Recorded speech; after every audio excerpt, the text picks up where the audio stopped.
এখানে সে পেয়ে গেলাম সেই আগের যুগের পালকি। এই পালকি দিয়ে আগের যুগের মানুষ বৌরে নিয়ে যাইতো। এদিকে তাকাইয়া দেখি গাছে ডালিমও আছে। এইসব ছাড়াও দেখার মতো আরো অনেক কিছু আছে। তা দেখতে হলে আপনাদের সম্পূর্ণ ভিডিওটা দেখতে হবে। বিকেল বেলা বন্ধু বান্ধবদের নিয়ে চলে আসছি পুরনো চৌধুরী বাড়িতে। এই যে একটা গড় দেখতে পাইতেছেন, এটা নাকি হাতির গড়। এই গড়ে নাকি আগে হাতি থাকতো। তাই আমি গড়টা দেখার জন্য ভিতরে ঢুকে পড়লাম, কিন্তু আমি ভিতরে ঢুকে দেখলাম গড়টা অনেক ছোট। এই ছোট গড়ে কি হাতি থাকতো? এটা আমার বিশ্বাস হইতেছে না, কারণ গড়টা অনেক ছোট। এই ছোট গড়ে হাতি কোনো মতেই ঢুকতে পারতো না। যাই হোক, এটা দেখার পর আমরা চলে যাইতেছি আরেক জায়গায়। এখন আমরা কই যাইতেছি সেটা জানতে হলে আপনাদের পেজটা ফলো করতে হবে। যদি ফলো করে থাকেন তাহলে শুনেন। এখন আমরা যাইতেছি সেই পুরনো চৌধুরী বাড়িতে, যেই বাড়িতে পালকি সহ আরো পুরনো জিনিস আছে।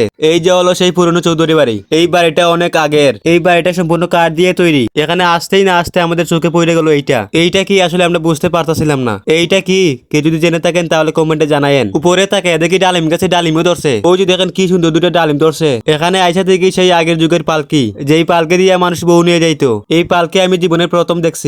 এই পালকিটাও হচ্ছে সম্পূর্ণ কাঠের তৈরি। পালকি দেখা শেষে আমরা এনে এসে দেখি একটা জাম গাছ আছে। জাম দেখেই তো আমার বন্ধু পাড়া শুরু করছে। ভিডিওটা ভালো লাগলে অবশ্যই লাইক কমেন্ট শেয়ার করবেন।